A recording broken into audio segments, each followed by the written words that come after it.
Hey, Matt from Hidden Machine here with another developer interview. Today we're talking to Sean Wenham, who is the director of a game called Apartment Story. This is a game that I had my eye on for a while, and it's finally out now, and we had a nice chat about making games, making this game in particular, kind of what it's like to be an indie dev in this current space. And overall, I feel like I learned a lot, and I'm excited to share this chat with you. Now, real quick, I do want to thank our Patreon supporters and channel members. If you got even $1 a month to help the channel out, it goes a really long way, and we are very appreciative of everyone who supports us already, and everyone who hopefully will support us in the future. And I also gotta say, we did have a few small technical issues during this recording. Some of the signal was a little bunk at points, but nothing that really, heavily affects the meat of the conversation, so to speak. We just have a few kind of max headroom style stutters due to just a faulty connection. I'm in one part of the world, he's in another part of the world, and through the magic of the internet, we are communicating with one another and sharing that chat with you here today. So let's get into my interview and chat. I'll say more of a chat than an interview. Interview's so formal, isn't it? My talk with Sean Wenham, already in progress now. So, just to start, can you tell me what your role was on the game and kind of what you did with it? I made a game a long time ago, I don't know, 8 years or something. And this is the follow-up to that. And that game was 2D and very short. I know this is a short game, but that was a half-hour game. And so I wanted to go into 3D, and I still wanted to kind of keep it set in real life, real people in an apartment. And the constraint of it was kind of appealing. Just in an apartment, a few people. So my role, I guess, really just I just wanted to make a game, and a game for myself. And so I didn't have any money. I can do my job is art, art for video games, 3D and concept art, and I can kind of sort of get by with programming, but I got myself kind of backed into a corner and everything was breaking, and I got some funding to hire an actual programmer and an animator and a musician. So my role kind of just became, I guess, director, writer, and artist, to put it neatly into sort of game dev categories. But I mean, yeah, on an operation like that, you're probably doing a little bit of everything. Yeah. I mean, but it's just to have help is incredible. Yeah, I'll bet. when that funding money came in, and I'd been working on it for maybe I don't know, 4 years on my own or something at that point, and then to have I set up a repo and people were sharing bits and sending things, and I wasn't working, but other people were working on it, and that felt kind of incredible. And the programmer, Michael, it was his kind of first sort of big game, but he's really good in Unreal and doing that kind of stuff. Shalani, the animator, she isn't a proper animator. She just does cool stuff with characters, again, in Unreal, trying to kind of keep everyone sort of Unreal specific. But she just did some really amazing animations for that kind of sort of janky style. And then Callum's a proper musician. He's just incredible. Is he doing all the music for the game, or? Yeah, every track is him. Okay, yeah, that was something I wanted to ask about specifically, because the music is really striking, and I mean, along with the lighting and everything else, the game has a really strong mood all throughout. I mean, there's different mood shifts throughout it, but the music, I found myself keeping the music playing a lot of the time, because you have, the control to turn that on or off at points, and it's very good music. Yeah, that was really cool. I really liked how it felt I mean, you can see the credits that this is a small team, but it feels you can really feel everybody's coming through and really doing their part, and it really shows. Traps is his artist name, but Callum is his first name. Yeah, I mean, I remember work. He was a producer where I worked, and he also did audio as well. But his music, I was just he would just send me tracks that he'd made, and I was that's so fucking good, man. And so as soon as I was oh, I actually have some money to pay you, can you just do some tracks, and just send every some things are very specific. Like all the music is diegetic. There's no like score. You know, it's all like from the radio or like from the car as it pulls up, or like when he turns it on. That like so it's always like just in the space kind of thing. And because what I love about say like GTA 4 is like you start GTA 4 and you get into the car and the music track is completely random. Like they could put like a song on. Right? They could be like, we know the game is starting here. We know the players is getting in the car. So let's choose a specific song or a DJ or whatever. But like it changed. I think they might designate the station, which I think is like the Russian radio station, right? But so like they just completely left the opening of the game, that first drive, up to chance as to what, like it could be like an advert or something. And I just really like that. It's often like you do stuff in GTA and you're like, oh, that track's like so perfect for this moment, even though it's completely random, just like, iPod shuffles and stuff like that. So I just really wanted that random element of music to it. That's really cool. Yeah. And I kind of felt like I was kind of in director mode a little bit, like as I was playing the game and kind of deciding like, where the music would be. And kind of when I was like, oh, I kind of need like a moment of silence here. Yeah, having that control was really cool, and the way that it actually did just heighten the experience when necessary, but knowing that that was like an optional thing is really cool, because I know that other people have a totally different experience with it. Yeah, like you could just not turn the music on ever.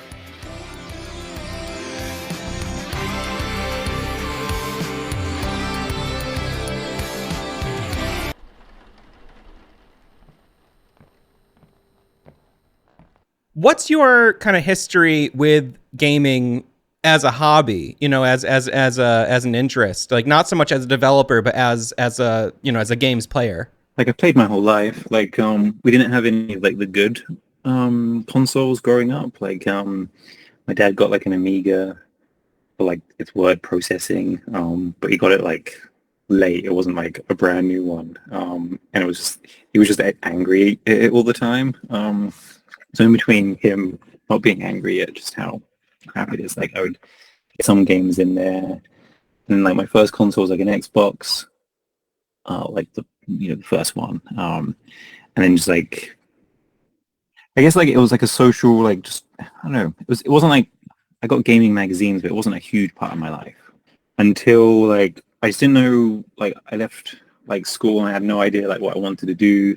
I thought maybe like sailing would be fun and stuff, and so I tried doing that without any like experience. Like I'd never got a boat before, and I was like in like this like beautiful place, and like the boat wasn't working, and we were just like in paradise and stuff. I just found myself like borrowing like the guy who owned the boat's laptop and just like looking at gaming news, and I just like really like I was in like the tropical paradise, and I just missed video games. I was like I didn't even know what Kotaku was at that point. Like I was just trying to like I think I was going on to like officialplaystation.com like just like looking at screenshots and stuff. So I realized I was like, oh shit, like I really actually like I need these in my life sort of thing. And so that's when I decided to like kind of make them. But for me as a hobby now, like I haven't actually played a single video game in 2024 because I knew I had to like wrap this game up, and like when I like most people like when you play like that's it, you're playing, and like every night is like playing and stuff. So it's been a crazy year for games. I've been watching from the sidelines like, oh wow, my list is getting big, but like there's just been like banger after banger. But yeah, normally I'm just like kind of like third person. I love just like I think I'm a sort of like a experiential sort of player. Like I like just to feel like I'm in a place. Like I like to feel like I'm a character. I like to just sort of be slow with it, and just be in a world and story. That's definitely what I sort of get out of them. Yeah, two things that came to mind as I was playing through Apartment Story for the first time were Facade, that came out I think in 2005 or 6, which is like you show up at this couple's apartment and they're kind of the generative AI, not AI, but like when an AI, AI from 20 years ago. And I remember playing that when it came out, and it being kind of like just such a unique experience because I had never played a game that just took place in reality. It has drama and tension, but it's also so mundane at the same time. And there's a real thrill to that in a very unique way. And another thing that came to mind was the opening section of Heavy Rain, which is one of my favorite games. But something that I've always been kind of fascinated by is when I've talked to other people who played that game, the opening, you're the guy who eventually, you're looking for your son and everything. But when you start the game, you're just at home and you have any number of tasks you can kind of get into. And some of them are extremely mundane and some are a little bit more involved. Maybe it's something more enriching creatively for the character, or sometimes you're just kind of, putzing around your house and it's on a time limit, but there's no like real direction there. And I've talked to other people who had entirely different experiences than I did in that part. And I mean, the rest of the game, it gets very crazy, but there's something so interesting to me about that part where how do players just interact in this low stakes environment where they're just in the home and you could do whatever you want to do. And it really does open up to like a whole bunch of different possibilities. And I'll be very curious to see, I actually saw a post you made recently where you mentioned like there was an event where people got to play it and you got to see people interact with the game. I imagine that's fascinating to see the different ways people just kind of take a very kind of blank slate and run with it. Well, so like, to go back to your first thing, like reality, like it baffles me that there's not more games set in just like now Earth, like because like that's where we're living and stuff. And I think it's so much easier to make like a spaceship with sci-fi corridors than it is to make like an actual real living space, like just like the detail level. And also like developers are really bad at restraint. It's like if you can do it, they will do it. So if you can just do the universe, why not do the universe? And so but I like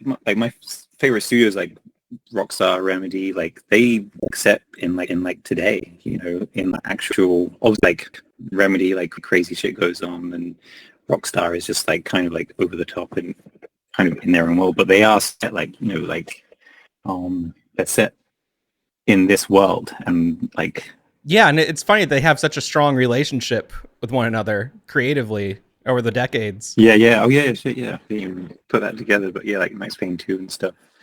But then as for the mundane stuff, like Heavy Rain, like I love the beginning of that game. Same for Fahrenheit, when you're in like, I don't know if you remember, you're just in your apartment and like the police knock on the door and you have to like quickly like tidy up and stuff. Yes. I don't know anyone else who's played that game. Yeah, that's one of the most fascinating parts for me. Like the first bit of Fahrenheit, I get it's Indigo Prophecy in America, right? Yes.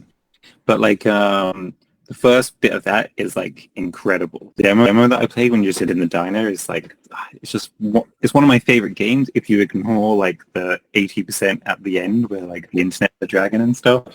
But they have like, I just love that like mundane stuff. I really do like yeah, in Heavy Rain when like your wife asks you to put the plates away and you're like, oh, and it's really kind of like laborious to do it as well. And like, but then you go out and like play with your kids in the garden, and it's like this like wonderful like thing. But yeah, then it gets kind of dark and stuff. But like I love Quantic Dream for like just making that kind of stuff. Like I can actually I can get over the writing and characters and stuff like for just that sense of place in it. It's funny because I love their games in a very like schlocky kind of way.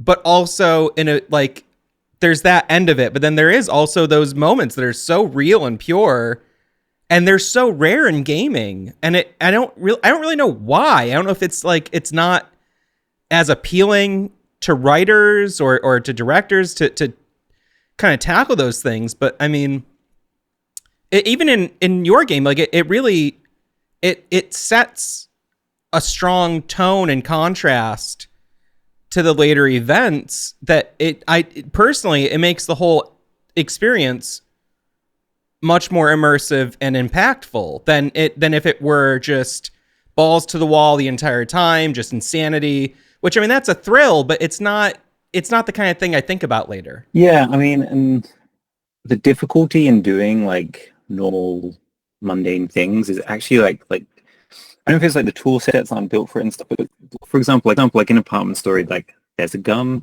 and like you can point it and shoot someone. That stuff took I would say like weeks of work, like to get the gun, like the gun model aiming, like make it feel like okay and stuff. Obviously, like there's a great history of examples of how like to aim a gun in a video game. But like all the other stuff around it, which is like kind of 95% of the game, like took years to do for like just like getting the fridge and getting like needs and all the animations to do all the different interactions in the apartment and stuff. And also like just like the game breaks in so many like crazy ways, like not now, but like during development, hopefully not now. There's still some bugs we're finding, but like of just like like the character does this, like as soon as you put an NPC in an environment, like you're just asking for trouble because like they'll just do weird things, or like your player character do weird things. So it's such a challenge to kind of recreate normal human presence, Yeah. but it's like but to me it's like, why bother doing it if there's not that there? Do you know what I mean? Like Yeah.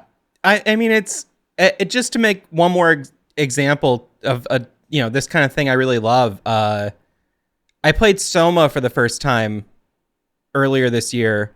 It opens up in an apartment, and I spent like 40 minutes just opening the cupboards. I put dishes away, and it was, I mean, for no reason other than I was just having fun with this space and interacting with this space and seeing this other person's life. And this, I don't know, it's a little voyeuristic. It feels like kind of a niche experience in some ways, but also when I talk to other people, they say the same thing. Like they just kind of liked messing around in that space and just kind of, it's the same thing. I remember when I was a child, I read about The Sims, maybe a year or two before release. There was a big interview with Will Wright. Will Wright, yeah.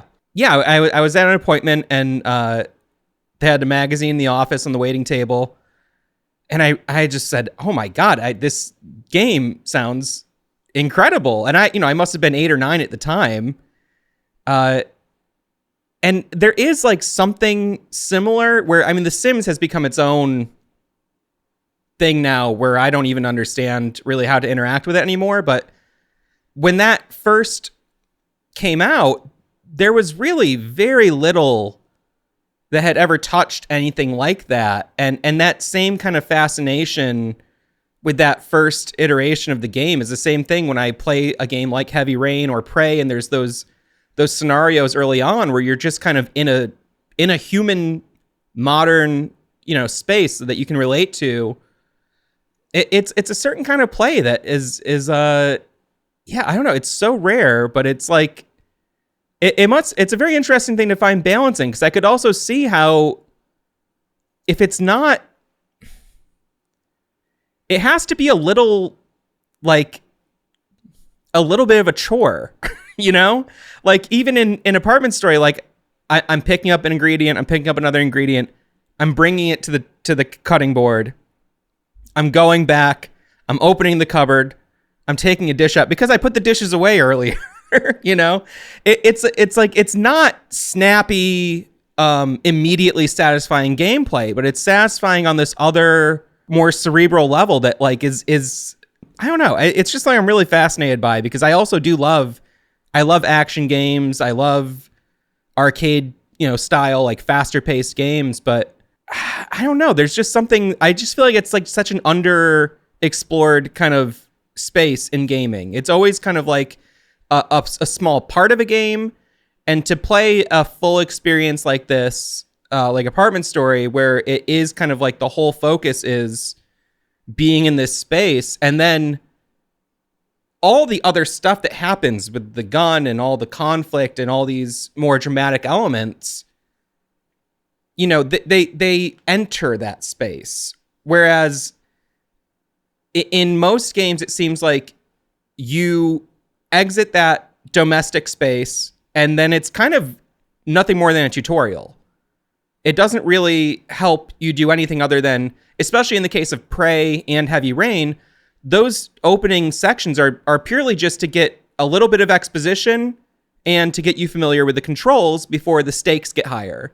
Like, I love it in a game when you get to go to the the protagonist's apartment, because like often, yeah, like it starts and like Soma works so well because like once you like drop into that like alien like underwater ship, when you go from like domestic curtains open, like, flapping in the breeze, to like hard cold metal and stuff, you're like, oh wow, this is like, you really feel that shock kind of thing. But like I love it when like you go to your apartment later on in the game, like Max Payne 3, you go there later on and you're like, oh, this is Max Payne's apartment, like this is his stuff. Like I like Adam Jensen's, like, like he's got like an iconic apartment, with his like big sort of blinds and stuff like that. And like it's so nice to like know your character and then see their apartment sort of thing. Yeah, it's striking in Alan Wake as well. When you find, it's a little bit ways into the game, you see that, you see their life, you see how they live, and you get like, when it's done well, it gives you so much information about that character and about like a backstory that you wouldn't otherwise have, and also wouldn't really have time to tell in a game. Yeah, because one thing that I like think about a lot with, like, in a movie, like it's okay if you don't know the protagonist's like inner motivations or like backstory or something like that. It's because like you're a viewer, you're in along with it sort of thing. But like in a video game, like you need to know who you're playing as, and like if apartment was very short, so there can't be like a big long sort of like intro of like who is Arthur and stuff. So starting in your like place that you live is obviously like a good way of sort of doing that. But I also didn't want to like rely, like it's like a shared flat, so like I tried to not have a huge amount of his personality in the flat. Like he has a bedroom, and so you can read things into it from there. But I did like, I wanted that first conversation with like Diane as you come in to like sort of be the thing that's like, okay, so this is kind of like who I am, and try and like establish what their relationship is like really quickly, so you can just be like in it without being like, oh, like does Arthur know this? Does Arthur know that? That was like the intention anyway. But yeah, like it's and like the character's phone as well. Like I did really want to have like a bunch of other things in the phone and stuff, but I felt just like constant like debt reminders and a cracked screen was like, I felt like that was sort of like a clear enough idea of like where he's at in life kind of thing. I didn't even notice, honestly, the cracked screen until I revisited the game a second time. I go, oh. Because it's just so natural. We're so used to like... yes, it didn't stand out to me. Because I go, that's, of course, I've seen it many times. I've been aware of the game for, I feel like for maybe 2 years. Just seeing bits of it through Twitter. And it was something that I always kind of had in my peripheral, like, oh, I'm excited to check that out when it comes out, but I don't really get what it is. I had like an idea of it in my mind where I go, this seems like something that's going to be an artsy game that is emotionally impactful and is kind of doing its own thing. Was like kind of my vague impression from seeing some of the posts online. And so I went back this morning and I kind of looked at when you started promoting the game on Twitter and stuff, and seeing, you shared concept art very early on, it seemed. Although I guess it's at that point you may have been some amount of time into development or into pre-production or something. What do you have to say about saying, hey, I'm making a game to the world? It's such a strange thing. I know you're working with I can't remember the name of the team now, but a PR team right now for the... Strange Signals, yeah, Tom. Yes. I mean, because I'm just like a little person that no one knows me. No one's like, oh yeah, fucking that guy. So like I'm just like kind of just like throwing stuff out there as I'm doing it. Like it's not really for like validation is good, but it's not like I'm like I have enough self-confidence in like what I'm making to like know that like this is the game I want to play. So it's not really like I don't need people to be like, yeah, kind of thing. So I didn't have to worry, and because I'm like I have a full-time job that isn't this game. Like there's no financial pressure on this. Like so, this game like doesn't have to like my life will be fine if well, it won't be fine, but like my family's fine if like this game doesn't sell and stuff. So like there was no actual pressure to like be like, yo, this is this game, like it's gonna be like this, it's gonna be amazing and stuff. Like I'm just like I'll do something I like it and I'll share it. I'll do something I like it and I'll share it. Sometimes it's like months between posts, sometimes it's like every day.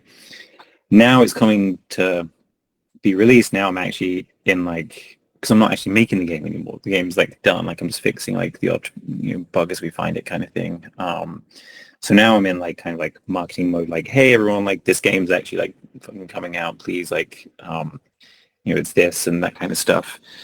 But I mean, I know like studios like are very like protective and they put like a lot of stock in that like first like trailer and stuff. But it's like fun sharing stuff as you go along, and like there's a lot of kind of developers that I really respect who just they're just sharing as they go along. Like that just to me seems like a natural because like we're not like live performers. We don't get to like work on a song or like a comedy act and get that like audience feedback and stuff. So like the idea of just like not sharing anything until like the big like that's so many years of like just like no like no eyes on what you're doing and stuff that doesn't sound nice to me. So but it's like there's so many people making amazing stuff that just like people don't hear about. Like there's so much of it out there. So working with Tom at String Signals, like he's incredible. Like he's messaged so many people, and like there's a lot of places are going to review it now, and hopefully that will bring some kind of eyes to it. Maybe they'll hate it, obviously, like that. It still needs to be like I have no idea, but like at least like there'll be some eyes on it. So yeah, he. I mean, but that's why like I put him in the credits because like he's basically like instrumental in like it being like a thing now. So yeah, I appreciated that seeing the name in the credits because I've worked on similarly scaled projects with small PR teams and stuff, and it's like they're as vital as anyone else. When you're working with, especially in single digit number teams. I feel similarly where it's like there's something to just sharing like, hey, this is where this is at right now. I'm sharing like concept art where I think like there's a certain kind of like familiarity with the creative process at this point in the culture where people can see concept art or even just like, like white box demo kind of, gameplay prototype stuff. mm-hmm. And that itself can be exciting because people can understand the language of game development a lot more than I think they could decades ago. Like Mm-hmm. you wouldn't put that kind of stuff in a gaming magazine necessarily. Yeah. And in the instances where it did happen and then the games never came out, it's been these mysteries where like, oh, there was a screenshot that, over time we realized it was never even fully a game. It was just graphics being mocked up for a screenshot because someone preemptively decided to push an idea out there, mostly just to hype up and advertise or whatever. But it's an interesting place where it's like nowadays there are so many people I follow who worked on games in the 90s and the early 2000s that are sharing their production documents. And it's like, oh my God, this is an incredible look behind the scenes. I would have loved to have seen this 30 years ago. And now, to follow developers who are working on these projects and showing things from such an early stage, I feel so appreciative as a games player, as a fan, just to see some of that stuff. And it's cool that people are comfortable doing that and that whatever that mindset is in the industry of being so, I mean, I guess you have to be secretive to a degree if you're in such a cutthroat and competitive environment. Mm-hmm. But fuck that. I mean, it's disgusting. No, I mean, I like, because it's so nice just to see like all the stuff people are working on, and like people get like a cool mechanic in and they're just like sharing it, and like people like, that stuff's great. And I don't know, I personally wouldn't ever like to move away from like that sort of constant sharing, because it's just, yeah, it's good. I mean, making obs are great, but like I don't know, once you finish the game, you don't want to spend like ages like, doing a making of mob and all that stuff. You just want to move on to like the next game and stuff. So there's actually not enough good making ofs on games, I think. Yeah, I think it's nicer if a third party handles that, honestly. Yeah. If someone can come in and give that perspective, because it's always, if when you're doing it yourself, it's kind of like it's a little too curated. Yeah, like Naughty Dog have like those grounded ones which are really good. Yeah. Are there any good Remedy ones? Like, I feel like They have some okay internal ones they've put out over the years, but most of their best kind of looks behind the scenes are in their books. They did books for Alan Wake, Quantum Break, and Control. really. That go into the full development history and concept art and cut content and all that kind of stuff. Not so much. They don't really do any video content of that sort, but their books are very, especially the Control book. Unfortunately, it's like it had a short run and it's like $700 now. I'm trying to find a second copy so I can scan it and put it out there, because I have a copy, but I don't want to. It's You want to break the spine, but and I tried to scan it as it is, but it's in this very particular format. But it's enormous. It's like this thick, and oh, that's cool. It's every every concept in the game explored in detail from concept to execution. And seeing that kind of thing for a game that like Control, which is like such a massive undertaking, it's very inspiring, and I feel like a lot more people should see it. And it kills me. Future Press did it, but I wish they'd do a damn digital copy or something, because it's such a wealth of knowledge. I'd read that in a second. I recently read like Konami used to put out lots of like just books in Japanese for like just so like Metal Gear Solid 1. There's like essentially like a making of book for that, and like I'm reading it with my phone with like auto translate on and stuff like that. But like the script, like reading the script for that, and like how like Kojima, like obviously like so the intro, for example, was like it's very like long-winded and like kind of like already like sort of filmed and stuff, but like all of like everything that we know of that sort of like opening it's just like in his like script. He's written it down and stuff, and like to kind of go back, I mean, how like 25, like probably close to 30, I don't know, see that just clear vision he had like so long ago, and then like whatever crazy shit they must have done to make the PlayStation 1 do what it did for that game, like that was like super cool to see. So yeah, like just more of that for everything.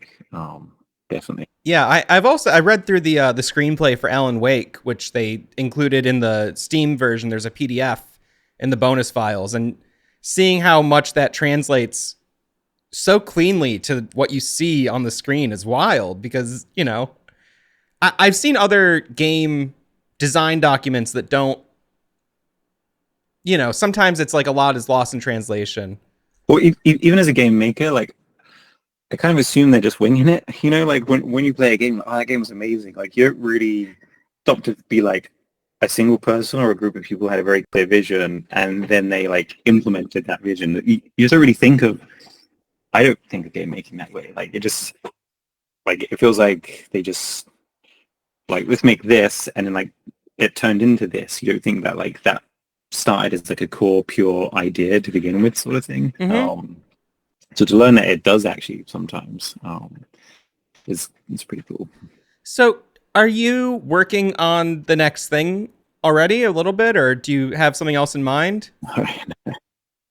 No, I mean I have like 3 clear good, like this would be nice. Like it's almost by like levels of like success sort of thing. Like if Apartment Story does well and I get some money for the company, then like I can do like X. If it doesn't, Y.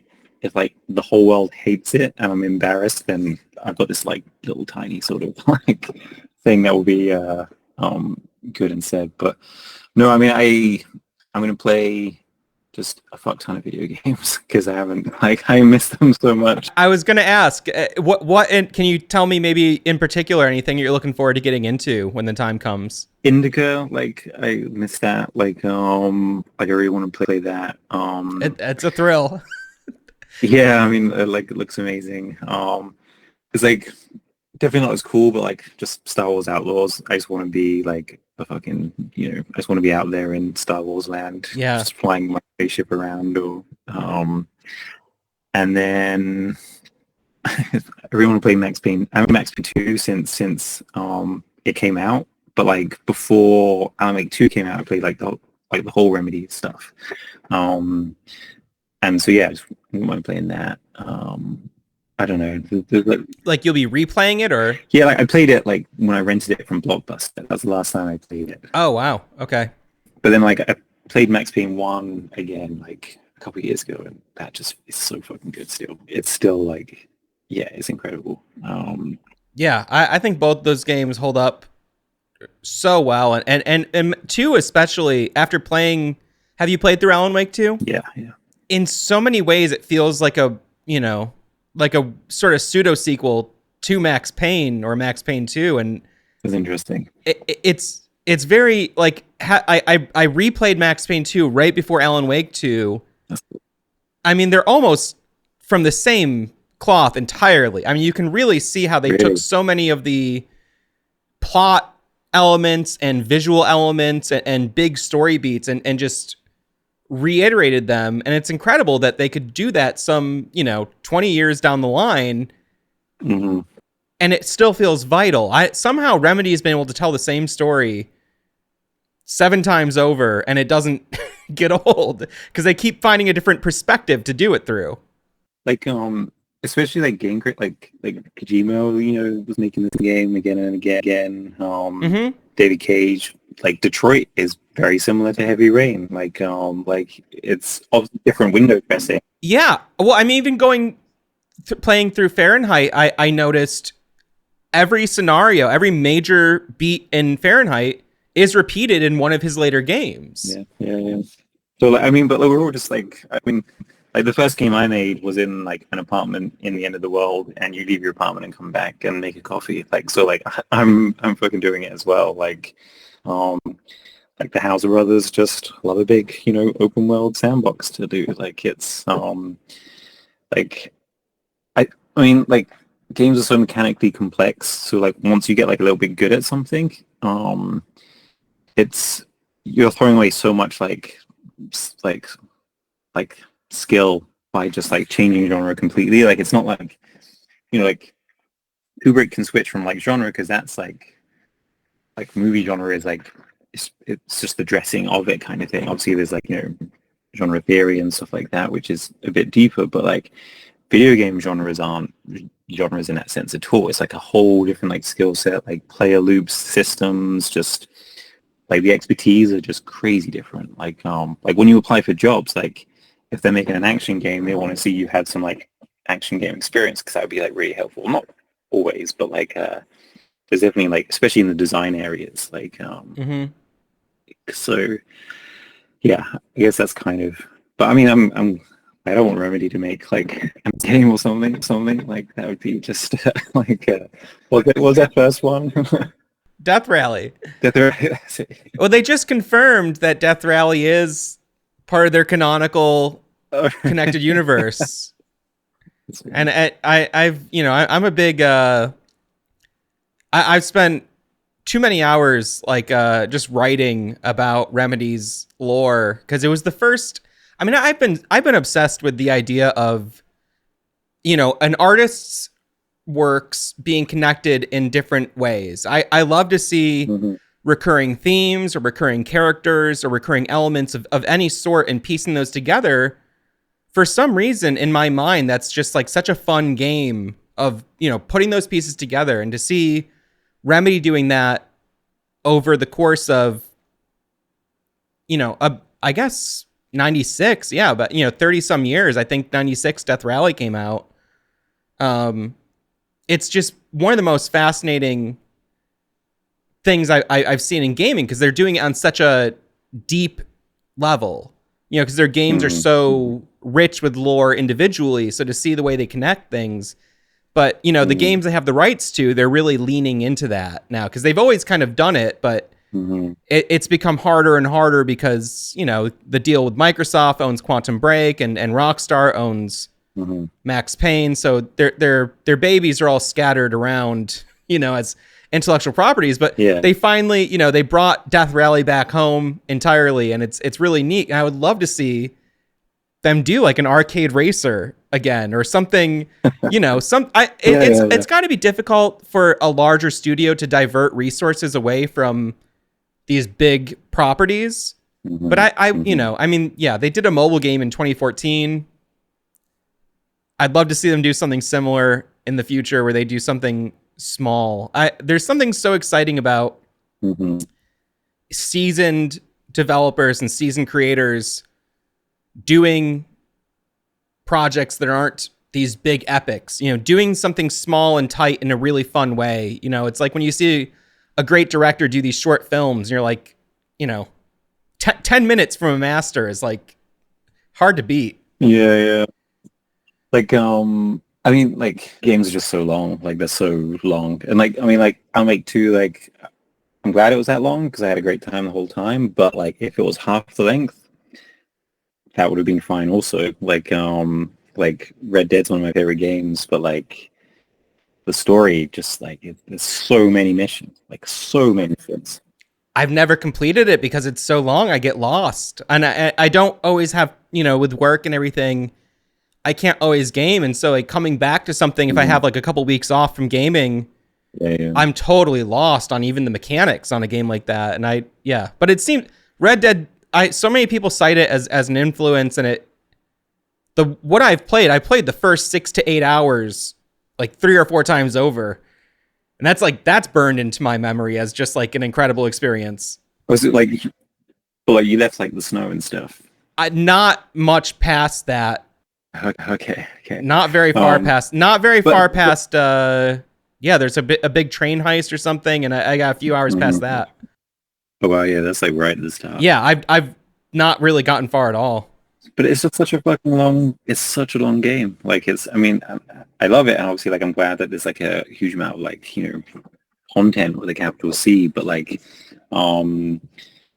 it just and like, I mean, Apartment Story is short, because of resources, obviously, but like it would have been so easy just to pad out an extra hour, just making like wait a bit longer, or just like putting like a new thing and stuff. But like to me, like it had to be like a short thing, because like, I mean, I don't know if I just don't trust myself enough to try and like sustain someone's attention for that long. But it just, I still like how long so much stuff is. Like I just wish I could dip into like a 3-hour like GTA story. I mean, that's why like Lost in the Damned and stuff, like, which is still like a long game, and like Ballad of Gay Tony, they're long games still, but like they're shorter. And like Telltale, like that's like such a good length. An episode of like The Walking Dead season 1 by Telltale is like perfect length. Like that's like a 2-hour game, right? I wish there was more stuff like that. Like it's. I wanted to ask you that, if how intentional the length was, because I think there's even a pop-up. Is it in the game itself, or was it it may have been in the email from the PR guy, but something mentioning that this is a feature-length game intended to be played in one sitting. Yeah, I don't think it mentions that in the game, but like that's what I want. Like I literally want someone to get like a bottle of wine and a nice snack and just sit there for like 2 hours and just like. That's what I did. I got settled up. I played it on my Steam Deck. I was right here behind me on this very couch, which I don't think you can see, but I swear it's there. And it was, that is obviously it's totally different to play. I love 100-hour long RPGs and Alan Wake 2, I think I spent like 25 hours, 18 hours in there. Beautiful. Can't knock it. But I really, really love a game.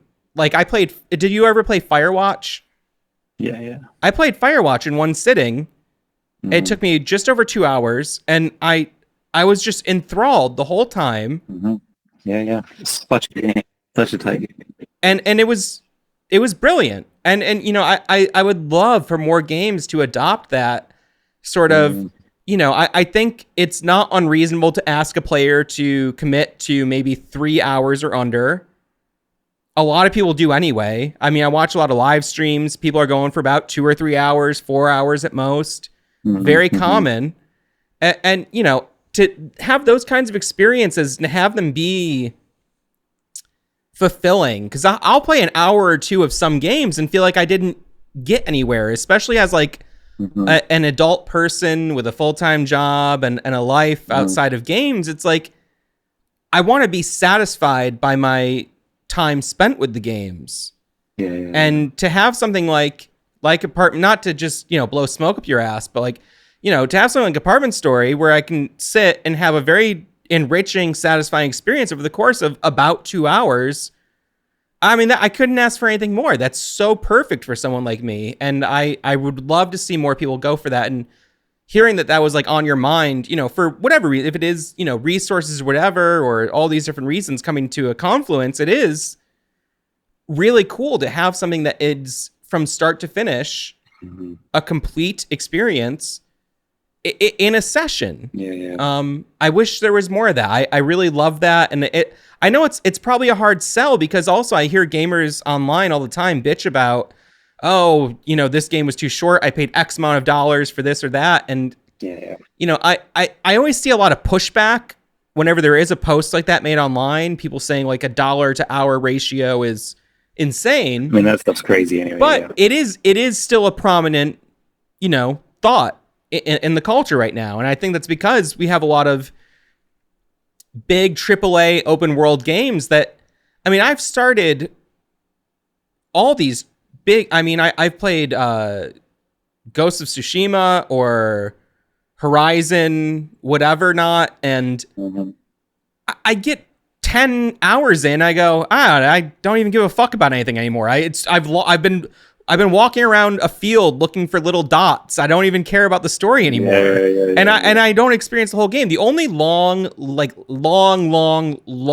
games that really keep me kind of like pulled in are the Yakuza games, but those are really in a class of their own, and they're a very niche experience.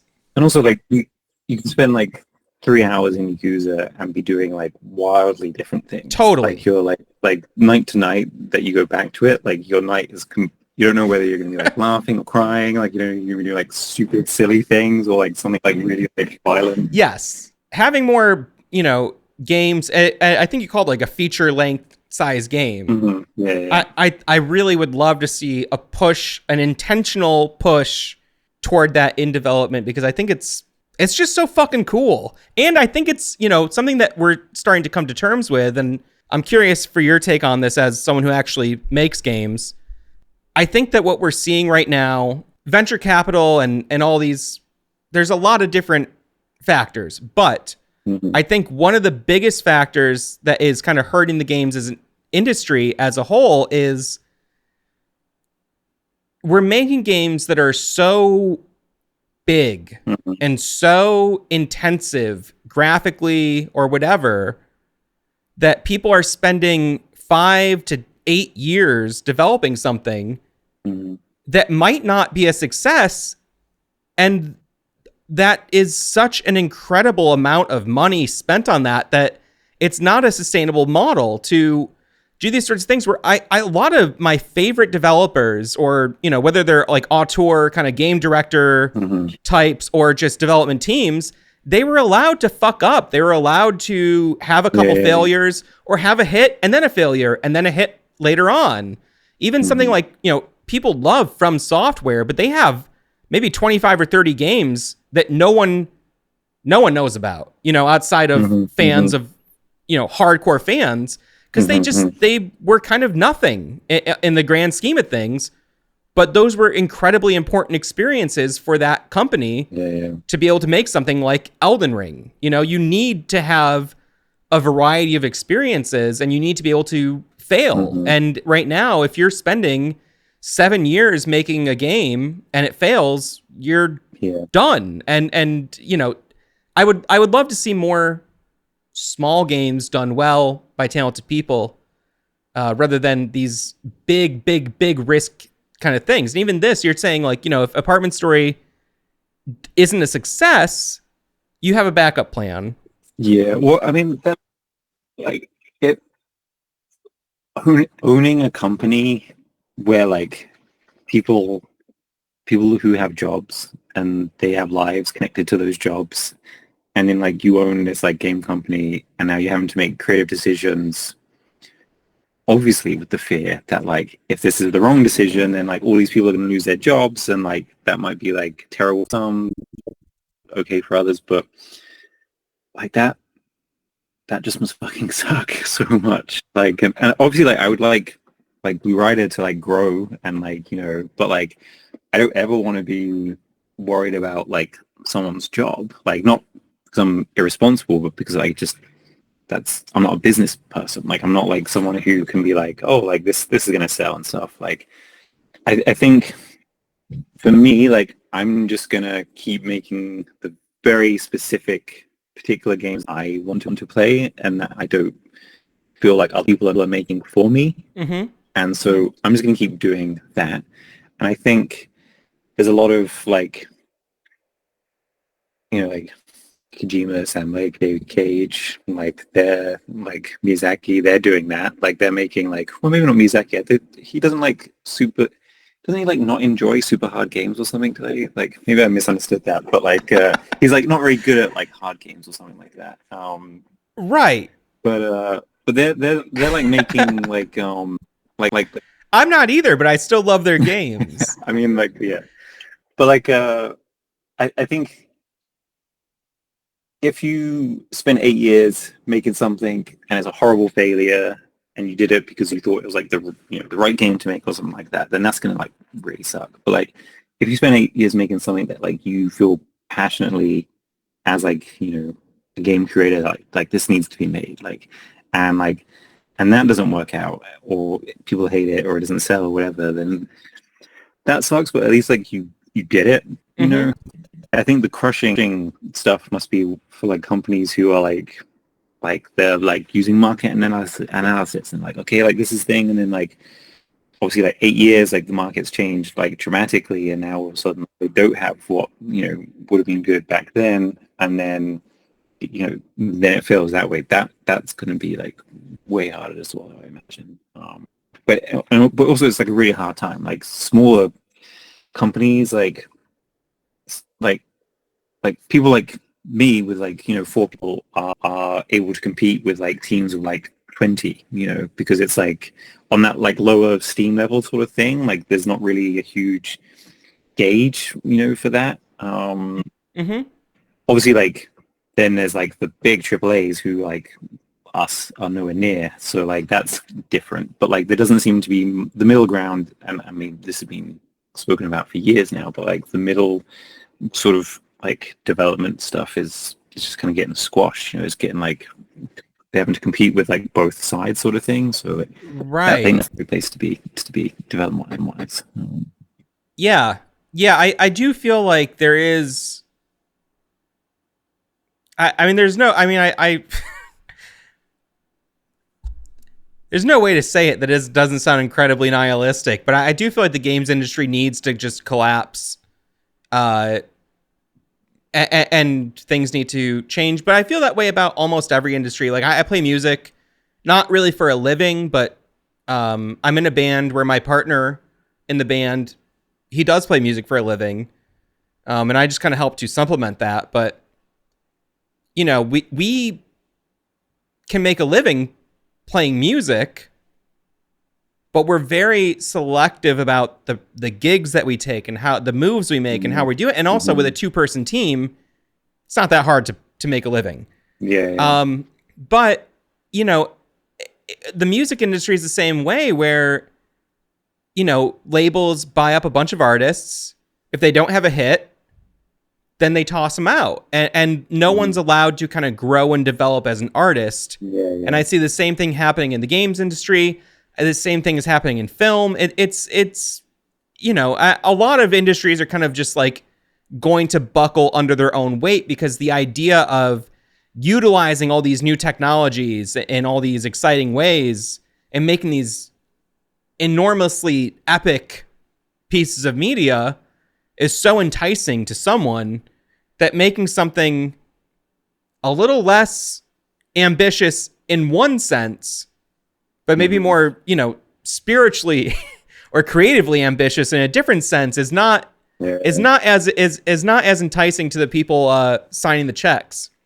Yeah, I mean, and I guess like if you're in like a position of power, and you can control like 500 people to do your creative, like sort of busy work, then like that must be a really hard thing to step away from and be like, actually no, like 50 people would do. Like 50 people would be fine. Let's do like a 3-year, 50 people, 5-hour experience. Like let's do that. Like no one's doing that. Like literally like no one. But like I feel like they could. I don't know why they're not. Like yeah, and when it does happen, it's almost never rewarded. I mean, when those success stories do pop up, almost entirely all those studios get closed or sold off or diverted to making Call of Duty games. Like it seems to be the way of almost everyone. I mean, I was amazed by something like Hi-Fi Rush. A very arcadey feeling game, a very unique game that shadow dropped with no promotion, critical success. Everyone I know that played it loved it. And the studio was closed almost a year later, sucks. I mean, I know they were, again, repurchased, but, even that studio, like with Tango, it's like someone like Shinji Mikami, from reading interviews and listening to him speak, his whole impetus for starting that studio was to give young people opportunities to be game directors so that they could grow to become great directors. But you need to kind of get a couple projects under your belt. Yeah. Especially if you want to be, competing at a certain level in the industry. It's like you gotta get your foot in somewhere.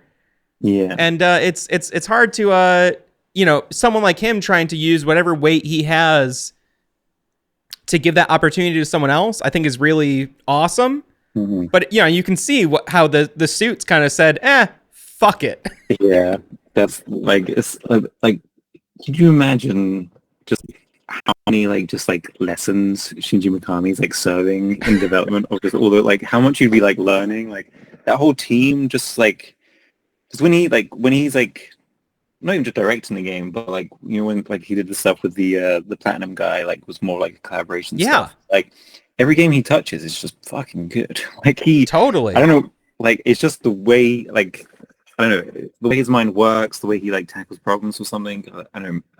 Sometimes I just think he's like very just pragmatic, and just very like of course you dodge zombies this way. You wouldn't, like that makes it more like better. Like it just seems so like obvious when he's like explaining it, but like that's what made Resident Evil so good. But like to shutter that studio and all that knowledge just like kind of not gone, like they're still retained, but it's not like it would be focused towards a single project. It would just be like scattered knowledge in different studios and stuff, which would just it prevents momentum. No, it's a crazy time and stuff, but like I mean it's in flux, like it like it will change. Like I hope the big studios don't disappear, because like I do love that kind of like shiny big content, but I just do definitely wish that there was like a bigger space for like just more kind of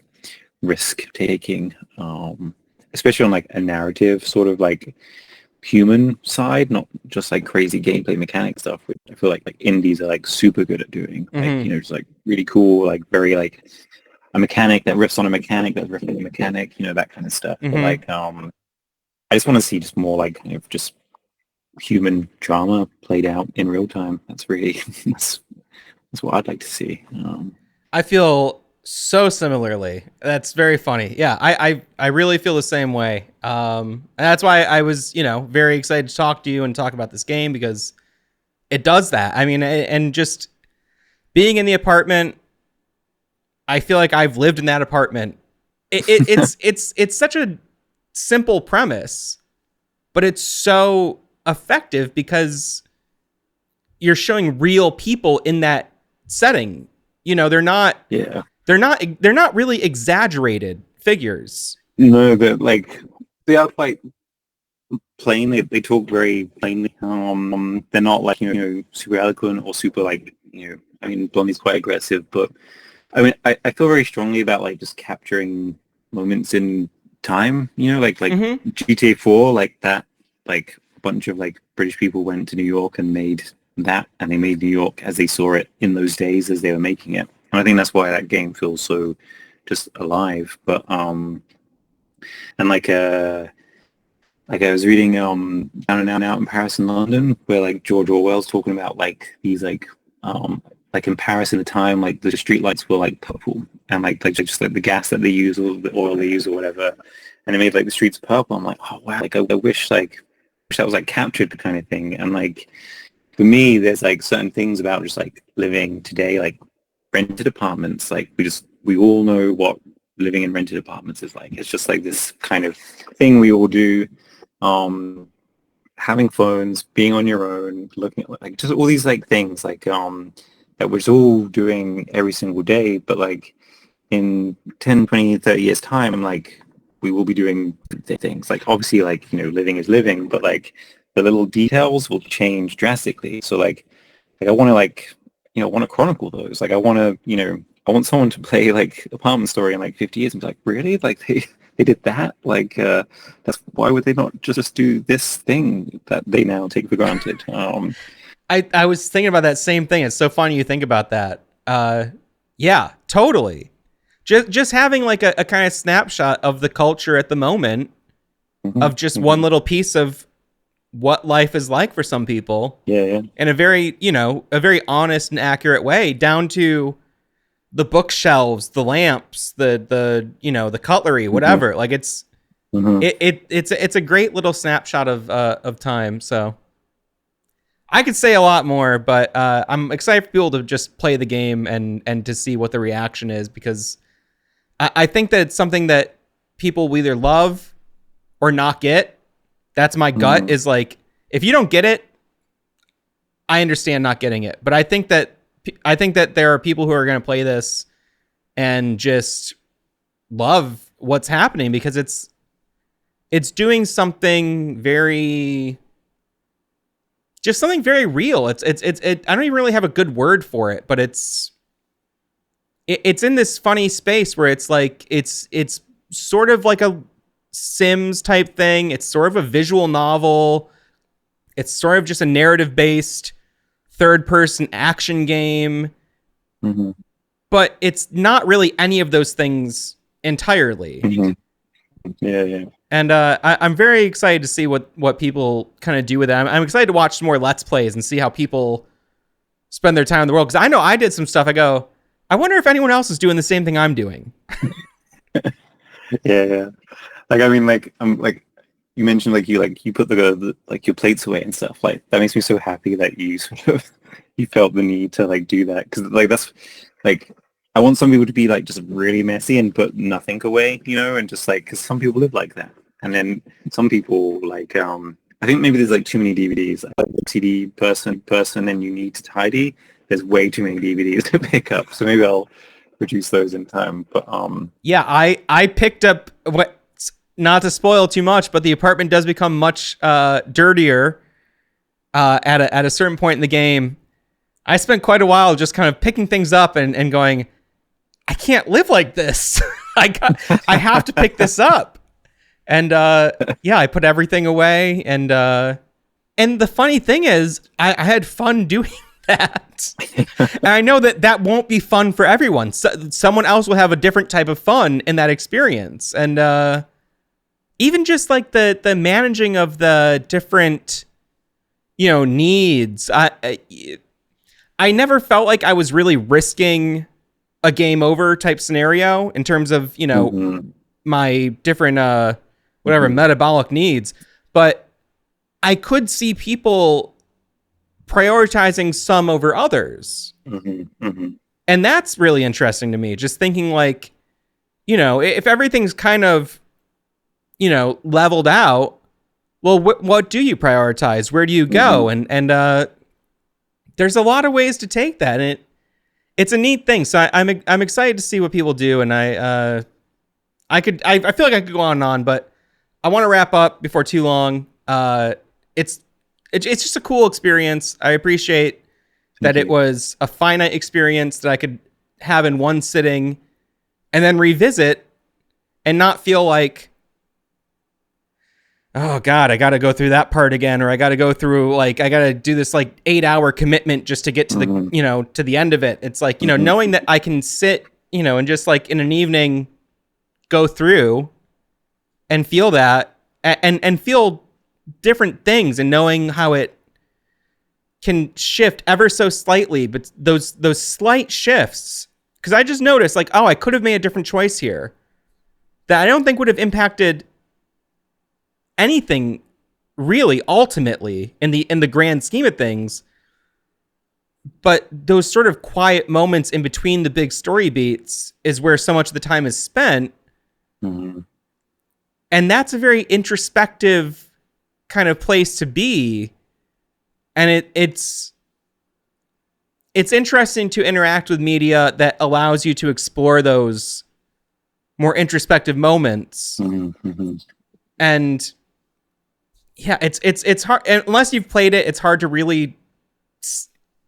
I feel like I'm kind of being very vague. No, no, yeah, but that's good. Like I'm glad you felt that way because the story is like it's linear. Like it will happen. It's kind of like it's like fate or kismet. Like it's just like these are like preordained things that will happen. But to me, like the agency and the freedom, just like it's like, oh, this just happened. What am I going to do now? Like, and like you can just do whatever you want. Like, and that my hope is that then people were like, oh yeah, like I did this and this and then like that, and like they came and I was like really high and like I hadn't like pissed in ages and like I hadn't slept in like 2 nights because I just had coffee instead, and like just like I don't know, like creating a story for yourself just by like the way you're playing it, but like those story beats will like just happen, and like that's like like branching dialogue where like you choose all that and you get like the happy ending, bad ending stuff, like that's cool and there's a place for it, but like that doesn't interest me as much as like just what you do in between kind of thing. So Yeah. yeah, that was kind of like the idea there. So I'm glad you felt that, and yeah, got some of the melancholy there as well. Cool. Well, thanks for chatting with me. I don't know if there's anything else to say other than you'll know where to get Apartment Story. There's a link to it down below, and I'm assuming by the time I publish this, the game will be out. And I don't think we spoiled anything really too much. I try to be kind of vague about the things that Yeah, happen, but yeah, I'm excited for people to check out the fucking game. Yeah, it's a good time. cool. Thanks, Matt. This was really fun.